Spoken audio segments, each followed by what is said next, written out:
Venevisión presenta Así son las cosas, la vida íntima venezolana con Oscar Llanes.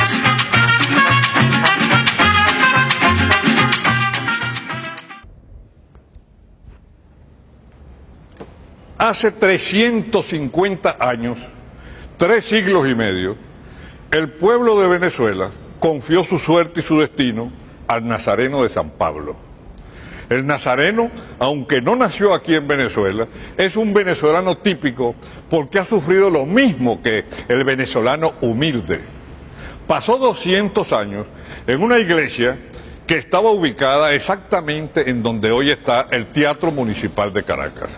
Era la iglesia del señor San Pablo el Ermitaño de Caracas.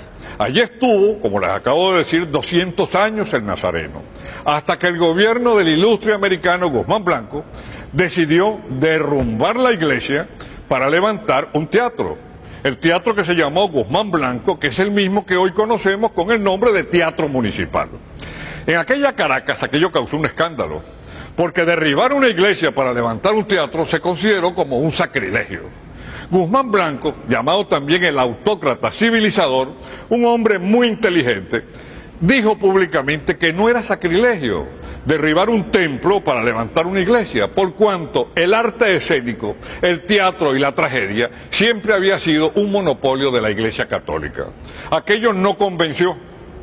La gente muy supersticiosa pensó que algo le iba a pasar a Guzmán Blanco y a su familia. La más preocupada por este problema era su esposa, Ana Teresa. Entonces un día, cuenta la historia, él llegó a su casa y encuentra a su mujer llorando. Y la mujer le dice que algo muy malo le va a pasar por lo que ha ocurrido con la iglesia de San Pablo. Entonces cuando él decide levantar esta iglesia, la Basílica de Santa Teresa, que le pone Teresa no en homenaje a la santa, sino en homenaje a su mujer, y a otra capilla le pone Ana, porque ella se llamaba Ana Teresa, y decide entonces que todas las cosas que tenía la iglesia de San Pablo pasaran a ser propiedad de la nueva iglesia, la iglesia de Santa Teresa. Él levanta esta iglesia en el mismo año en que tumbó la iglesia de San Pablo. Pero vamos al personaje central de esta historia, que es el nazareno. ¿Cómo llegó el nazareno a la iglesia de San Pablo? Hace 3 siglos y medio, a mediados del siglo XVII, salió el nazareno de Sevilla. ¿Quién compró la imagen del nazareno? ¿Quién pidió que ese nazareno viniera a la iglesia de San Pablo? Es un misterio. No hay ningún documento escrito que permita decir quién fue el artista que hizo esta extraordinaria obra de arte.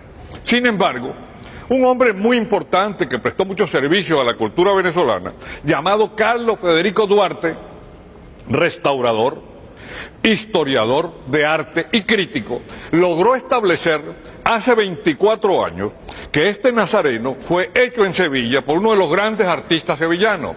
Se presume que quien hizo el nazareno era un tallista y escultor llamado Felipe de Rivas. Ahora bien, ¿por qué pensaron que era el gran Felipe de Rivas el que hizo la talla del nazareno?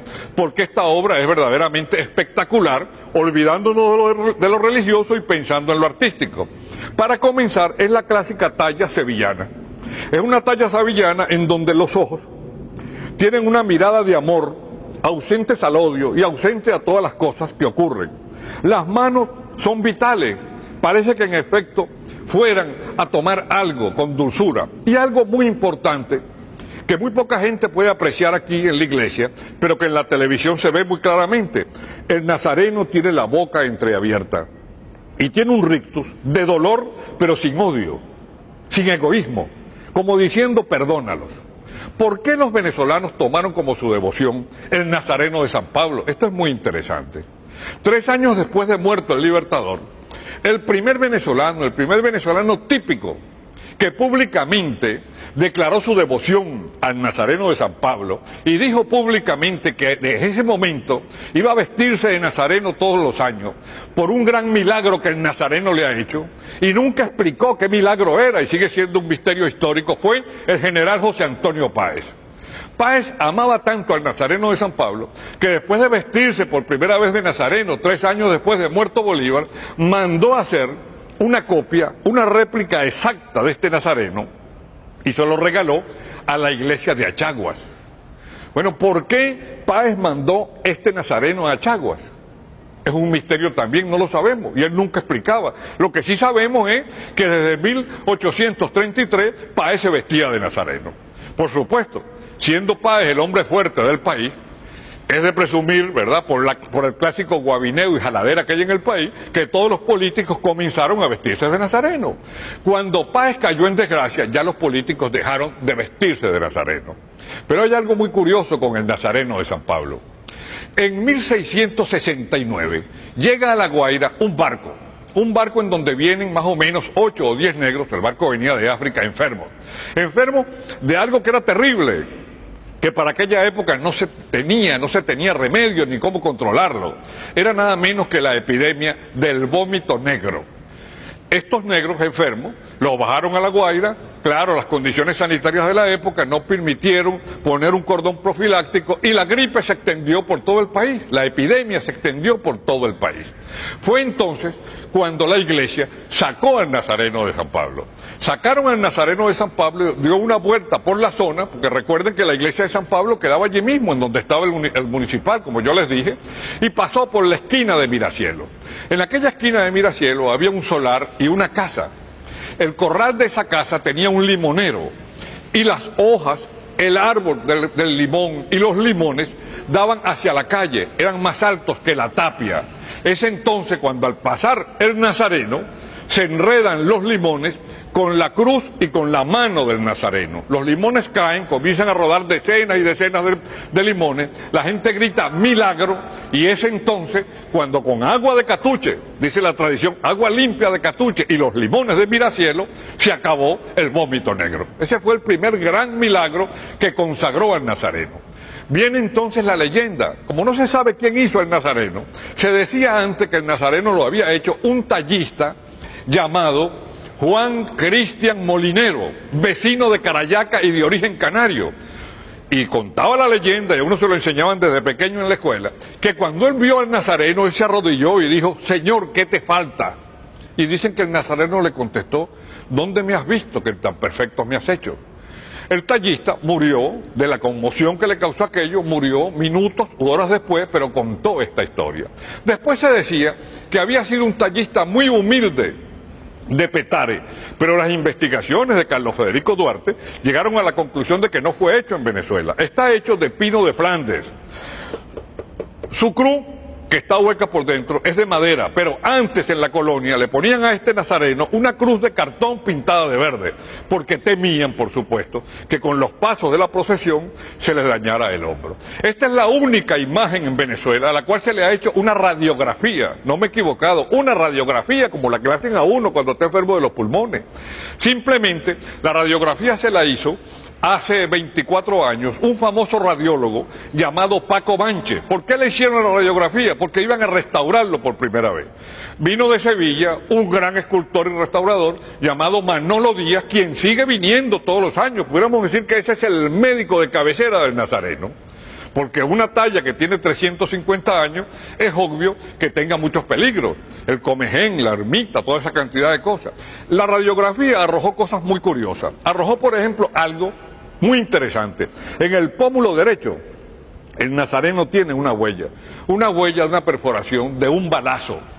Es decir, que el Nazareno es tan venezolano que también ha sufrido las consecuencias de la violencia política en el país. Quizás algún día, en esas frecuentes azonadas donde la gente huía para esconderse en la iglesia, alguna turba disparó y una de las balas le dio en el pómulo derecho. Cuando le hacen la restauración y la radiografía encuentran que la cabeza estaba muy dañada, especialmente los cabellos, y entonces se los restauran y le encuentran serios daños en las manos y en los pies. Todo eso está restaurado. Pero lo más importante con la restauración del Nazareno es que fue un problema de fe para todos los venezolanos, porque los regadores de bola, que no faltan nunca, comenzaron a decir que al Nazareno lo iban a retirar de la iglesia de Santa Teresa, y se armó un verdadero escándalo. Fue necesario hacer toda una campaña de publicidad para asegurarle a la gente que el Nazareno volvería otra vez como está aquí. Hoy en día, pues, el Nazareno sigue siendo la primera devoción del país. Es bueno que se sepa que entre la noche del martes y la madrugada del miércoles santo, de acuerdo con el récord de asistencia que llevan los bomberos, más de 2,5 millones de personas visitan esta imagen. Ahora bien, ¿qué ven los venezolanos en esta imagen? Se ven ellos mismos, con todo respeto, porque este nazareno fue un sin techo. Le quitaron su casa, le quitaron su hogar, le quitaron su capilla, le quitaron sus joyas. Tenía 7 túnicas y cuando tumbaron el templo quedó sin ninguna. Hoy en día tiene 2, una túnica de lujo, la que usa en la Semana Santa, y una túnica sencilla que la usa para siempre. Pero lo más importante es que el venezolano ve en el nazareno, ve su representante, ve su fe y algo muy importante. La leyenda dice que en la medida en que pasan los sufrimientos del pueblo, el nazareno se pone más oscuro. La leyenda dice que mientras se sufre más o la situación económica es más difícil, el nazareno se inclina más. Y hay mucha gente que viene exclusivamente nada más que a ver si el nazareno está más inclinado o está más derecho. Pero por sobre toda la cosa lo importante es que esta túnica y esta imagen es Venezuela, forma parte de nuestro sufrimiento, de nuestra tristeza, pero por sobre todo no tiene odio, perdona. Y eso es lo importante. Por eso es bueno recordar lo que escribió Andrés Eloy Blanco, cuando dijo que en Miracielo agoniza la tradición. ¿Qué mano avara fue la que cortó el limonero del Señor? Hoy, para regocijo de todos, en la iglesia de Santa Teresa hay un nieto del limonero del Señor. Está debidamente enrejado porque si no la gente acabaría con los limones. El nazareno es la imagen que inspiró el famoso Populemeus. El nazareno también inspiró una marcha escrita por Pedro Elías Gutiérrez, llamada El Nazareno de San Pablo, que no se interpreta desde el año 1915, cuando murió Monseñor Castro. El director del archivo histórico de la Arquidiócesis de Caracas, el padre Ramón Vinque, pide a todos ustedes y a los familiares de Pedro Elías Gutiérrez que si tienen alguna noticia de esa partitura, se lo comuniquen al arzobispado para poder algún día escuchar otra vez la marcha del Nazareno de San Pablo que escribió Pedro Elías Gutiérrez. Así son las cosas.